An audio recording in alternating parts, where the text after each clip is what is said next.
Hello students, welcome to रोशन की class YouTube channel. दोस्तों, आप सभी का आज की इस पाठ्य योजना की वीडियो में एक बार फिर से बहुत बहुत स्वागत है। आज की इस पाठ्य योजना की वीडियो में मैं आप लोगों के लिए लेके आया हूँ यहाँ पे भौतिक विज्ञान की पाठ्य योजना। और अगर क्लास की बात की जाए तो क्लास 7th में यहाँ पे आप इस पाठ्य योजना को बहुत आसानी से पढ़ा सकते हैं। अगर चाहें तो आप क्लास 6th और क्लास 8th में भी इस पाठ्य योजना को पढ़ा सकते हैं। ठीक है। अगर आप लोगों को वीडियो देखने के बाद लाभ मिलता है, इस वीडियो से हेल्प मिलती है, तो प्लीज़ वीडियो को लाइक करके ज़रूर बताइएगा कि आप लोगों को वीडियो कैसी लगी। और अगर आप लोग डेली बेसिस पे ऐसे ही पाठ्य योजना की वीडियो देखना चाहते हैं तो आप लोग रोशन की क्लास यूट्यूब चैनल से जुड़ सकते हैं। बिल्कुल फ्री है। इसी वीडियो के नीचे सब्सक्राइब बटन, उस पर क्लिक करके सब्सक्राइब कर लीजिए। साथ ही साथ बेल आइकन दबा के रखिएगा। इसके अलावा अगर आप लोगों को कोई वीडियो बनवानी है पाठ्य योजना की या फिर सूक्ष्म पाठ्य योजना की, तो उसके लिए भी आप कमेंट बॉक्स में कमेंट कर सकते हैं। मैं 1 से 2 दिन के अंदर आप लोगों की वीडियो रोशन की क्लास यूट्यूब चैनल के माध्यम से आप तक पहुँचा दूंगा। ठीक है। अब देर नहीं करते हैं, स्टार्ट करते हैं आज की वीडियो। काफ़ी समय ले लिया है आपका। जिस पेज से आप पाठ्य योजना बनाना स्टार्ट करते हैं उसके बीचों बीच इस तरीके से दैनिक पाठ्य योजना संख्या या फिर सिर्फ पाठ्य योजना संख्या लिखनी होती है। उसके बाद विद्यालय का नाम लिखना है जिस विद्यालय में आप पाठ्य योजना पढ़ाने के लिए भेजे जाते हैं। कक्षा की बात की जाए तो मैं पहले बता चुका हूँ क्लास 7th है। वैसे क्लास 6th और क्लास 8th में भी इस चैप्टर को पढ़ा सकते हैं आप। विषय है भौतिक विज्ञान का। अगर वैसे विषय की बात की जाए तो विज्ञान का है। उप विषय में भौतिक विज्ञान लिख सकते हैं आप। अगर उप विषय लिखना है तो दिनांक लिखना है यहाँ पे, यानी कि डेट डालना है, जिससे ये पता चलता है आपने किस डेट में कौन सी पाठ्य योजना पढ़ाई। कालांश लिखना है। कालांश का मतलब काफ़ी लोगों को नहीं पता होता, बहुत लोग कंफ्यूज होते हैं। बहुत लोग कमेंट करके पूछते हैं कि सर कालांश क्या होता है। तो कालांश का मतलब होता है पीरियड। जिस पीरियड में आप जाते हैं चैप्टर को पढ़ाने के लिए, किसी न किसी पीरियड में ही जाएंगे पढ़ाने के लिए ना, तो उसका नंबर लिखना होता है। जैसे पहले पीरियड में गए तो 1 लिख दीजिए, दूसरे पीरियड में गए तो 2 लिख दीजिए, तीसरे पीरियड में गए तो 3 लिख दीजिए। अपने अनुसार इसको लिखिएगा। समय अवधि है 30 मिनट का और प्रकरण है हमारा चाल की अवधारणा। चाल की अवधारणा। ठीक है। अब आपका आता है पहला यहाँ पे हेडिंग, जिसको कहते हैं या तो प्राप्य उद्देश्य इसको कहते हैं, या फिर शिक्षण उद्देश्य इसको कहते हैं, या फिर इसको विशिष्ट उद्देश्य कहते हैं। तीनों चीज़ें सेम होती हैं। प्राप्य उद्देश्य, शिक्षण उद्देश्य, विशिष्ट उद्देश्य। आपके कॉलेज वाले जो भी आपको लिखने के लिए कहते हैं, आप एक बार कॉलेज से कंफर्म जरूर कर लीजिए कि इसको वहाँ पे क्या लिखने के लिए कहते हैं आप। तो यहाँ पे उसके अनुसार लिखिएगा। तीनों का मतलब ये होता है कि आप इस चैप्टर को पढ़ाने के बाद बच्चों से क्या अपेक्षा रखते हैं कि उनके अंदर किस प्रकार का बदलाव होगा। तो यहाँ पे देखिए, इसको कम से कम 2 से 3 पॉइंट लिखना होता है, मैक्सिमम 5 से 6 पॉइंट लिखना होता है। तो यहाँ पे देखिए पहला पॉइंट लिखा गया ज्ञानात्मक। छात्र चाल की अवधारणा का प्रत्यास्मरण कर सकेंगे। दूसरा पॉइंट है छात्र चाल की अवधारणा का प्रत्याभिज्ञान कर सकेंगे। दूसरा हेडिंग है अवबोध। छात्र चाल की अवधारणा की व्याख्या कर सकेंगे, छात्र चाल की अवधारणा को समझ सकेंगे। तीसरा हेडिंग है ज्ञानोपयोग। छात्र चाल की अवधारणा से संबंधित ज्ञान का प्रयोग उच्च अध्ययन में कर सकेंगे, छात्र चाल की अवधारणा से प्राप्त ज्ञान का दैनिक जीवन की नवीन परिस्थितियों में उपयोग कर सकेंगे। चौथा पॉइंट है कौशल। छात्र चाल की अवधारणा की जानकारी प्राप्त कर सकेंगे, छात्र चाल की अवधारणा चार्ट द्वारा प्रदर्शित कर सकेंगे। पांचवा हेडिंग है अभिरुचि। छात्र चाल की अवधारणा के बारे में जानने में रुचि ले सकेंगे। दूसरा पॉइंट है छात्र चाल की अवधारणा से के संबंध में विचार विमर्श करने में रुचि ले सकेंगे। और छठवां हेडिंग है यहाँ पे अभिवृत्ति। छात्र चाल की अवधारणा के विषय में सकारात्मक दृष्टिकोण उत्पन्न कर सकेंगे। अगली हेडिंग अब आपकी आती है इसके बाद शिक्षण सहायक सामग्री, यानी कि शिक्षण कार्य करते समय किन सामग्रियों की आप सहायता लेते हैं। तो यहाँ पे देखिए लिखा गया लपेट फलक, चौक, डस्टर, संकेतक एवं समस्त कक्षोपयोगी शिक्षण सहायक सामग्री, जिसके अंदर आप चाल के बारे में एक चार्ट पे लिख के उसके फॉर्मूले को, सूत्र को ले जा सकते हैं आप। नेक्स्ट हेडिंग आपका आता है पूर्व ज्ञान। पूर्व ज्ञान में देखिए लिखा गया छात्र चाल की अवधारणा के विषय में सामान्य जानकारी रखते हैं, या फिर ऐसे लिख सकते हैं छात्र चाल के बारे में सामान्य जानकारी रखते हैं। अब लेसन प्लान का सबसे इम्पॉर्टेंट हेडिंग आता है, महत्वपूर्ण हेडिंग आता है, जिसको कहते हैं प्रस्तावना प्रश्न। इसको प्रस्तावना प्रश्न भी कहते हैं, प्रस्तावना सिर्फ कहते हैं, या फिर पाठ प्रस्तावना प्रश्न कहते हैं। तीनों चीज़ें सेम होती हैं। 2 कॉलम इसको डिवाइड किया गया। छात्राध्यापक क्रियाएं, छात्र क्रियाएं। लड़की हैं तो छात्राध्यापक की जगह छात्राध्यापिका क्रिया हो जाएगा। इसमें बच्चों से आप प्रश्न पूछेंगे, बच्चे उसका उत्तर देंगे, फिर उस उत्तर से आप दूसरा प्रश्न बनाएंगे। इस तरीके से कम 3 प्रश्न पूछ के अपना प्रकरण निकलवा सकते हैं। ज़्यादा से ज़्यादा 5 से 6 प्रश्न पूछा जा सकता है अपना प्रकरण निकलवाने के लिए। तो यहाँ पे देखिए पहला प्रश्न पूछ रहे हैं, किसी वस्तु की स्थिति के में समय के साथ हुआ परिवर्तन क्या कहलाता है। बच्चे बोलेंगे गति। दूसरा प्रश्न है वस्तु कम गति से चलती है तो कौन सी गति कहलाती है। बच्चे बोलेंगे मंद गति। तीसरा प्रश्न है मंद गति का उदाहरण दीजिए। बच्चे बोलेंगे बैलगाड़ी की गति। चौथा प्रश्न है चाल की अवधारणा समझाइए। बच्चे नहीं बता पाएंगे, संभावित उत्तर हो जाएगा। जैसे संभावित उत्तर होता है आप सभी को पता है, आपको अपना उद्देश्य कथन बोलना होता है, यानी कि अब बच्चों को टॉपिक बताना होता है कि उनको कौन सा टॉपिक आप पढ़ाने वाले हैं, यानी कि कौन सा चैप्टर पढ़ाने वाले हैं। तो यहाँ पे देखिए उद्देश्य कथन बोला गया है, बच्चों आज हम चाल की अवधारणा का विस्तारपूर्वक अध्ययन करेंगे। अब इस चैप्टर को पढ़ाना स्टार्ट कर सकते हैं। हेडिंग डालिए यहाँ पे प्रस्तुतिकरण। हेडिंग देखिए यहाँ पे प्रस्तुतिकरण हेडिंग पड़ा हुआ है। इसको टोटल यहाँ पे 5 कॉलम में डिवाइड किया गया है। शिक्षण बिंदु, छात्राध्यापक क्रियाएं, छात्र छात्रा क्रियाएं, प्रविधि और विधि और श्यामपट्ट सार। पहला शिक्षण बिंदु है चाल की अवधारणा।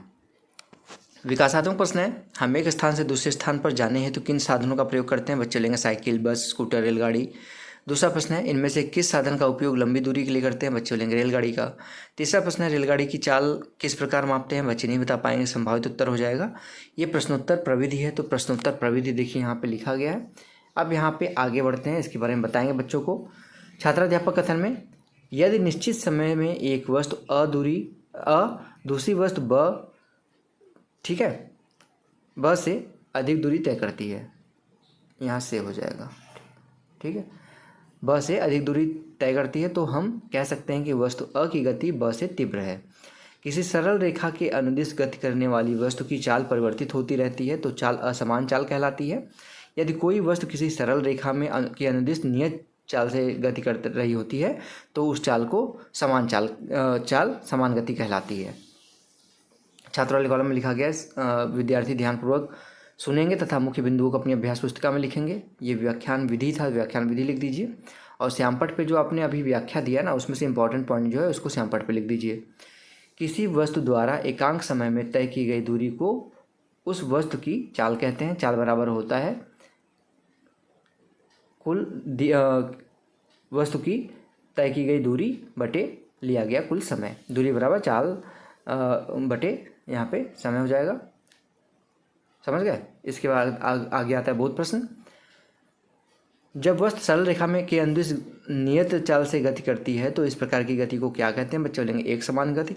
दूसरा प्रश्न है, वस्तु द्वारा एकांक समय में तय की गई दूरी क्या कहलाती है? बच्चे बताएंगे चाल। प्रश्नोत्तर प्रविधि लिखिए। अब अगला शिक्षण बिंदु है चाल का मात्रक। विकासात्मक प्रश्न फिर से है, समय का मात्रक क्या है? तो बच्चे बोलेंगे सेकंड। दूरी का मात्रक क्या है? बच्चे बोलेंगे मीटर। चाल का मात्रक क्या है? बच्चे नहीं बता पाएंगे। प्रश्नोत्तर प्रविधि लिखिए, इसके बारे में भी व्याख्या दीजिए। यहाँ पे छात्राध्यापक कथन में, चाल का अंतर्राष्ट्रीय मात्रक मीटर प्रति सेकेंड है। चाल के अन्य मात्रक सेंटीमीटर प्रति सेकेंड, किलोमीटर प्रति सेकेंड। वाहनों के में चाल मापने हेतु जो यंत्र लगता है उसे चालमापी या स्पीडोमीटर कहते हैं। विद्यार्थी वाले कॉलम में सेम चीज़ लिखी गई। विद्यार्थी ध्यानपूर्वक सुनेंगे तथा मुख्य बिंदु को अपनी अभ्यास पुस्तिका में लिखेंगे। व्याख्यान विधि लिख दीजिए श्यामपट्ट पे, जो अभी आपने व्याख्या दीजिए उसमें से इंपॉर्टेंट पॉइंट लिख दीजिए।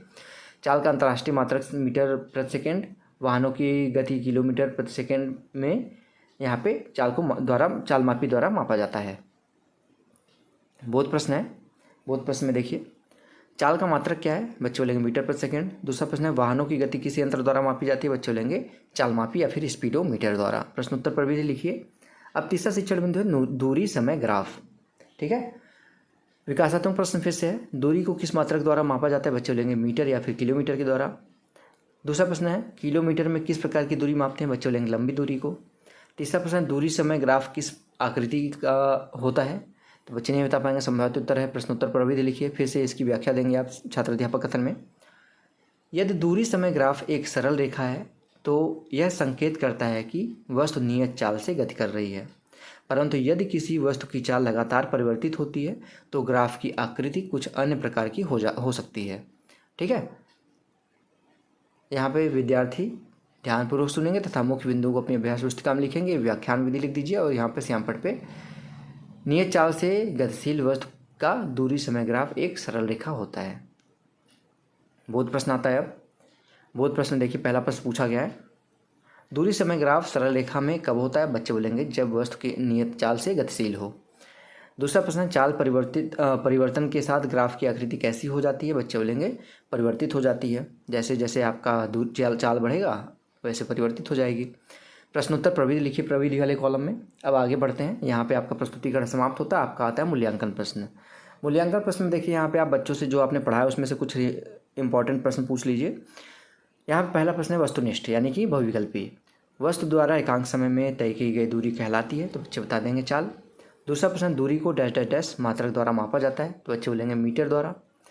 तीसरा प्रश्न, चाल का अंतर्राष्ट्रीय मात्रक मीटर प्रति सेकंड होता है, सत्य है या असत्य? बिल्कुल सत्य है।